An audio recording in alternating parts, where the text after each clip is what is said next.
तो अभी तक हमने भाषा के बारे में सुना है कि किसी भी भाषा, कोई सी भी भाषा लेते हैं, उसकी आत्मा जो है वो कहती है उसकी ग्रामर यानी व्याकरण। हमारे चैनल पर आपका स्वागत है। हमारे चैनल का नाम है हिंदी ग्रामर। आप इस चैनल पे जाकर के और हिंदी ग्रामर से संबंधित यानी हिंदी व्याकरण से संबंधित अनेकों जानकारियां प्राप्त कर सकते हैं। उसी कड़ी के अंदर जब हमने कहा कि किसी भी भाषा की आत्मा जो है वो उसकी ग्रामर में निवास करती है, तो ग्रामर का टॉपिक जो है वो सबसे पहले हम लेते हैं संधि। संधि वर्णों के बीच में होती है। अब यदि हम आप कहेंगे कि सर आप पहले वर्ण क्यों नहीं पढ़ाए, अब वर्ण नेचुरली सभी को आता है और हमारा जो अगला वीडियो आएगा उसके अंदर हम वर्ण आपको बताएंगे कि वर्ण किस किस प्रकार से होते हैं और कितने उनके भेद होते हैं और उनमें कई ऐसे वर्ण होते हैं जो कि अलग अलग है, उनका निर्माण किस किन वर्णों को मिलाकर के बनाया जाता है। तो सबसे पहले हम संधि की बात करते हैं। तो अधिकांश जगह पे हम देखते हैं कि संधि की जो परिभाषा है वो बच्चे गलत बोलते हैं। संधि की परिभाषा क्या बताते हैं कि दो या दो से अधिक शब्दों के मेल को संधि कहते हैं, या फिर दो या दो से अधिक वर्णों के मेल को संधि कहते हैं। बिल्कुल गलत।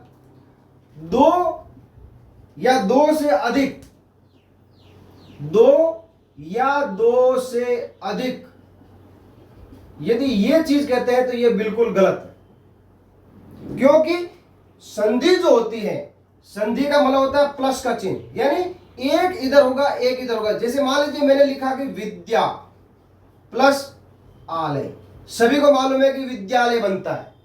हमने इसमें और इसमें संधि नहीं की है, विद्या और आलय में संधि नहीं की है।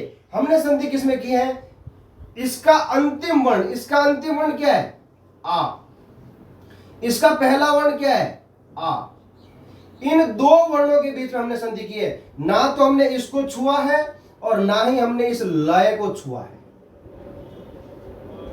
तो संधि की परिभाषा क्या बनी, दो वर्णों के बीच जो मेल होता है उसे हम संधि कहते हैं। अब यदि हमें एग्जाम में लिखना होता है इसी चीज को तो हम इसको लिखेंगे कैसे, इसको हम बताते हैं आपको परिभाषा के द्वारा।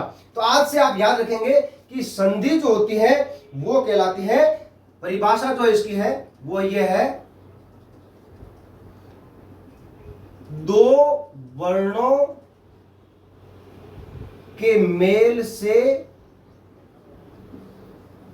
उत्पन्न विकार को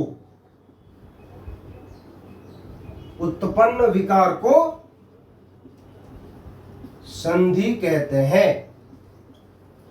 यह संधि की परिभाषा, दो वर्णों के मेल से उत्पन्न विकार को संधि कहते हैं। अब आप कहेंगे कि सर फिर दो या दो से अधिक शब्दों के मेल को क्या कहते हैं, दो या दो से अधिक शब्दों के मेल को समास कहते हैं। समास में और संधि में परिभाषा में यह सबसे बड़ा अंतर है कि संधि की परिभाषा के अंदर दो वर्णों के मेल से बनता है और समास जो होता है वो दो या दो से अधिक शब्दों के मेल से बनता है।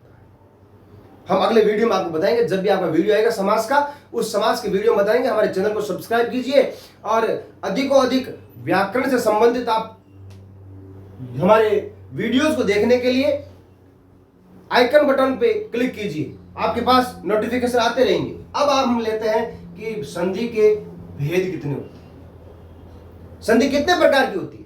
हमने कई जगह पूछा है, कई बच्चों से पूछा कि संधि के भेद कितने होते हैं। संधि के भेद बच्चे क्या करते हैं, दीर्घ संधि, गुण संधि, यण संधि, अयादि संधि, 5 भेद बता देते हैं, जबकि वो भेद अलग होते हैं। अब हमने कहा ना शुरू में कि संधि से पहले हमें वर्ण पढ़ने चाहिए। वर्ण क्यों पढ़ने चाहिए, इसलिए पढ़ने चाहिए। हम अगले वीडियो में आपको वर्णों के बारे में बताएंगे। तो संधि की भेद जो है वो वर्णों के ऊपर ही आधारित है, वर्णों के अनुसार ही संधि के भेद होते हैं। अब वर्णों के आधार पर कैसे, संधि के भेद जो होते हैं वो होते हैं 3। एक होता है स्वर संधि,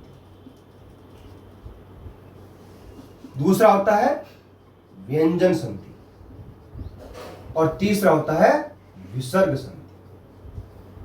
ये 3 भेद होते हैं संधि के, स्वर, व्यंजन और विसर्ग।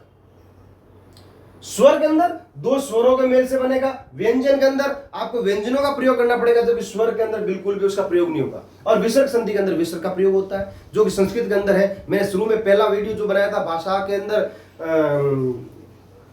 डिफरेंस क्या क्या है उसका संस्कृत और हिंदी के बीच में व्याकरण में, तो उसमें मैंने कहा था कि संस्कृत से ही हिंदी का निर्माण हुआ है। जो हिंदी का जो उद्भव हुआ है, जो हिंदी बनी है, वो संस्कृत से बनी है। इसलिए संस्कृत की व्याकरण और हिंदी की व्याकरण में 90% इक्वलिटी है, समानता है।